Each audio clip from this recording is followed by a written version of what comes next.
Krump एक street dance है जो यूएस में बहुत पॉपुलर है। अगर हम क्रम्प में मूवमेंट की बात करें तो इसमें डांसर का स्वभाव फ्री, एक्सप्रेसिव, एग्जैगरेटेड होता है और स्टेप्स बहुत एनर्जेटिक होते हैं। क्रम्प की शुरुआत करने वाले युवाओं ने डांस को गैंगस्टर लाइफ से बचने के लिए एक रास्ते के रूप में देखा था। वे बस एक अहिंसक तरीके से क्रोध, आक्रामकता और निराशा से सकारात्मक रूप से मुक्त होना चाहते थे। गाइज, क्या आप जानते हैं कि क्रम्प एक शॉर्ट फॉर्म वर्ड है और क्रम्प का फुल फॉर्म होता है kingdom radically uplifted mighty press. Krump की रचना दो डांसर्स द्वारा 2000 के दशक के प्रारंभ में लॉस एंजलिस के दक्षिण मध्य में साइसा रेज टाइट आइज वेल्स और जो आतिस बिग मीजो रती द्वारा की गई थी। Krumping clowning dancing and C walking से विकसित हुआ है। और दोस्तों, क्लोइंग का उल्लेख किए बिना क्रम्पिंग और उसके इतिहास के बारे में बात करना असंभव है। तो आइए सबसे पहले हम ये जानते हैं कि क्लोइंग डांस क्या होता है। क्लोइंग की शुरुआत 1992 में हुई थी। पहले क्लोइंग डांसर का नाम थॉमस जॉनसन था, जिन्हें लोग टॉमी द क्लोन के नाम से भी जानते थे। वे उस वक्त क्लोइंग बच्चों की बर्थडे पार्टीज में एंटरटेनमेंट के लिए किया करते थे। वह एक हिप हॉप डांसिंग जोकर थे जो फेस में पेंट लगाकर डांस किया करते थे। टॉमी एक यहूदी बस्ती में रहने वाले व्यक्ति थे। जिन गरीब लोगों को शहर से अलग कर दिया जाता है उसे यहूदी कहते हैं। उन्होंने अपने समुदाय में एक आदर्श मॉडल होने और कई यंग डांसर्स के दिल में पिता के रूप में अपनी छवि बनाई।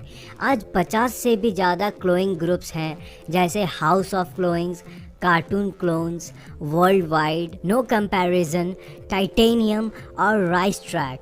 इन जोकरों को ऐसा लगता है कि वे ऐसी जगह पर कुछ पॉजिटिव कर रहे हैं जहां बहुत नेगेटिविटी है। क्रम्पिंग तब आया जब युवा क्लोन्स बूढ़े हो गए और टॉमी द क्लोन और उनके फिलॉसफी से लोग दूर जाने लगे। वे कुछ नया और ओरिजिनल चाहते थे, कुछ ऐसा जिसे वो खुद का कह सकें।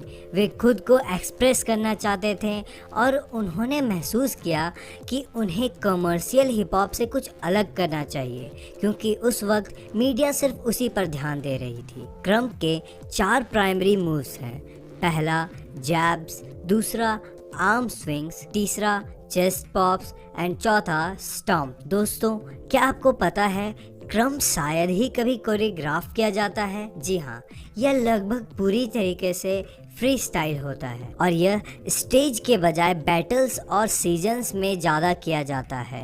क्रम्प ब्रेक डांसिंग या टर्फिंग से बहुत अलग है। क्रम्प बहुत ही तेज गति, आक्रामक और उत्साहित तरीके से किया जाता है। ऐसी स्टाइल होने के बावजूद भी क्रम्प लड़ाई या आक्रामकता को कभी बढ़ावा नहीं देता। क्रम्प टर्फिंग या अन्य फ्री स्टाइल से कम सटीक है। सैद्धांतिक रूप से ये सभी डांस स्टाइल्स सेम ग्राउंड से हैं, जिसमें उनके street organs, free style nature battle में शामिल हैं और ये समानता ही उन्हें हिप हॉप कल्चर के अंदर लाती है। एक्सप्रेशन क्रम्पिंग में ज़रूरी है क्योंकि क्रम्प एक्सप्रेशन है। आपको लोगों को महसूस करवाना होगा कि आप क्या कर रहे हैं। ये ऐसा नहीं है कि आप बस आए, क्रम्प किए, वो भी बिना किसी पर्पस से। आइए दोस्तों, अब हम जानते हैं कि क्या होता है क्रम्प का स्टोरी लाइन, यानी एक क्रम्प डांस को कैसे प्रेजेंट किया जाता है। पहले नंबर पर आता है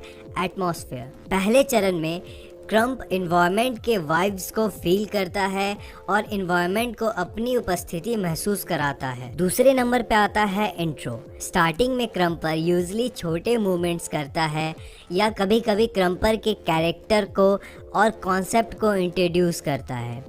तीसरे नंबर पर राउंड्स आता है, जहां क्रम्पर कॉम्बोज, मटेरियल, कॉन्सेप्ट और फाउंडेशन के कॉम्बिनेशन का यूज़ करता है।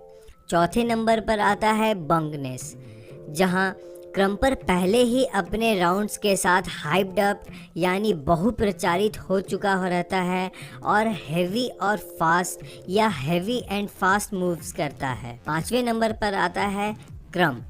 स्टोरी लाइन के इस पार्ट में क्रम्पर फाउंडेशन कॉन्सेप्ट्स मटेरियल की एक सीरीज करता है, जबकि स्थायी स्थिति में हाथ और पैर शरीर से ऊपरी भाग के सामने आगे बढ़ते हैं। छठे नंबर पर आता है लिवनेस। यहाँ क्रम्पर फाउंडेशन कॉन्सेप्ट्स मटेरियल की सीरीज कर रहा होता है, जबकि शरीर एक झुकाव की स्थिति में होता है और शरीर के बाहर हाथ और पैर आगे बढ़ रहे होते हैं और यह ऊपर का साइड वॉर्ड हो सकता है। सातवें और आखिरी नंबर पर आता है गेट ऑफ, जहां क्रम्पर अपनी भावनाओं के साथ उतर जाता है और bang outs, jabs, redundancy and alike जैसे रिपीटेटिव मूवमेंट्स दिखाकर बाहर निकल जाता है।